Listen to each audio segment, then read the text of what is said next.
अस्सलाम वालेकुम दोस्तों, मैं हूं मोहम्मद एजाज और आप देख रहे हैं पीजी ट्रेनिंग्स। आज की वीडियो बहुत ही अमेजिंग वीडियो, क्योंकि आज की वीडियो के अंदर हम सीखेंगे कि किस तरह गूगल सर्च कंसोल के अंदर वेबसाइट का साइट मैप सबमिट किया जाता है। लेकिन इससे पहले अगर चैनल पर पहली दफा आए तो चैनल को सब्सक्राइब लाजमी कीजिए, और अगर सब्सक्राइब कर ही रहे हैं तो साथ में बेल आइकन होगा, उसे प्रेस करके ऑल नोटिफिकेशन एनेबल कर लीजिए, क्योंकि मैं अक्सर ऑनलाइन अर्निंग के हवाले से टिप्स और ट्रिक्स यहाँ पे शेयर करता रहता हूँ।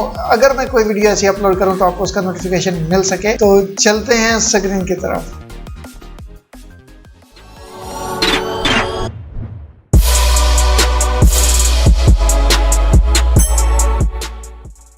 हम कंप्यूटर स्क्रीन के ऊपर आ चुके हैं और यहाँ आके पहला काम जो हमने करना है वो ये है कि हम एक प्लगइन ऐड करेंगे। जाना है आपने अपने वर्डप्रेस डैशबोर्ड के अंदर जाना है, अपनी वेबसाइट का एड्रेस लिखेंगे, उसके बाद / और WP एडमिन लिखेंगे तो आपके सामने एक पेज आ जाएगा। वहाँ पे आपने इसका यूजर नेम अपना देना, पासवर्ड, उसके बाद आपको ये स्क्रीन नजर आ जाएगी।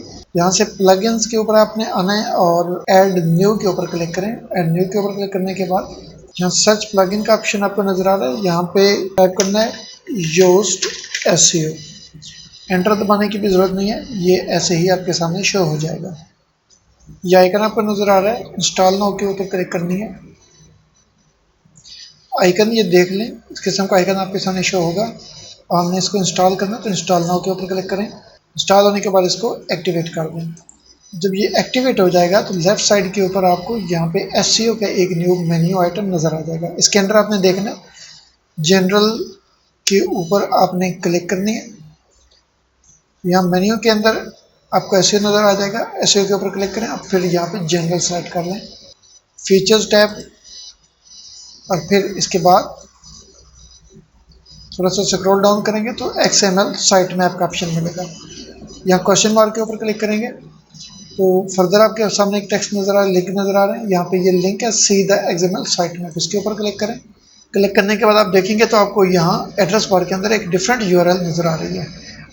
इस पेज के ऊपर आपको डिफरेंट URL नज़र आ रही हैं, जिस तरह के पोस्ट पेजेस या और भी डिफरेंट किस्म के। तो जिस कैटेगरी का साइट में आपने सबमिट करना है जस्ट उसके ऊपर क्लिक करें। जिस तरह की ये पोस्ट है, क्लिक करेंगे तो यहाँ पे ऊपर आपको सेम यही जो है यही URL आपको नज़र आ जाएगी।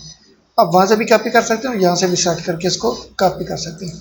अब आपने एक न्यू टैब ओपन करनी है और उसके अंदर आपने सर्च करना है गूगल सर्च कंसोल, और इसको सर्च करें गूगल के अंदर तो आपको ये पहला रिजल्ट मिलेगा। इसके ऊपर क्लिक करें।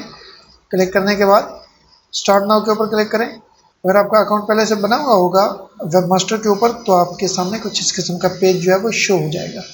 अगर यहाँ पे आपको एक डिफरेंट डोमेन नज़र आ रही होगी तो ड्रॉप डाउन करके आप अपने वाली डोमेन जो है वो यहाँ से चूज़ कर सकते हैं। तो मेरे पास ऑलरेडी वही डोमेन है जिसका साइट मैप मैंने सबमिट करना है यहाँ पे, तो साइट मैप के ऊपर क्लिक करें। यहाँ पे वो URL पेस्ट कर दें। अब इस URL में सिर्फ ये एंड वाला टेक्स्ट जो है ये हमें चाहिए, पीछे वाला सारे का सारा इसका डिलीट कर दें। डिलीट करने के बाद आप इसको सबमिट कर दें। अब मैसेज नज़र आ रहा है कि साइट मैप जो है वो सबमिट हो गया सक्सेसफुली, और अगर इसमें प्रेडिकली कुछ चेंजेस होंगी तो गूगल इसको चेक करता रहेगा। तो सक्सेस का मैसेज आपको नज़र आ रहा है आज की डेट के अंदर 7 सितंबर। तो इस तरह आप किसी भी वर्डप्रेस वेबसाइट का साइट मैप जनरेट कर सकते हैं और उसे गूगल सर्च कंसोल के अंदर सबमिट कर सकते हैं। तो उम्मीद करता हूँ कि आज की वीडियो भी आपको पिछली वीडियोस की तरह पसंद आई होगी। वीडियो पसंद आई है तो चैनल को सब्सक्राइब करें, वीडियो को लाइक करें। कोई क्वेश्चन हो तो कमेंट्स के अंदर ज़रूर पूछ लें। इसके अलावा अगर आप किसी और टॉपिक के ऊपर वीडियो बनाना चाहते हैं तो उसके लिए भी आपको कमेंट के अंदर बताना पड़ेगा और मैं उस टॉपिक के ऊपर वीडियोज़ बना दूँगा। तो मिलते हैं अगली वीडियो के अंदर।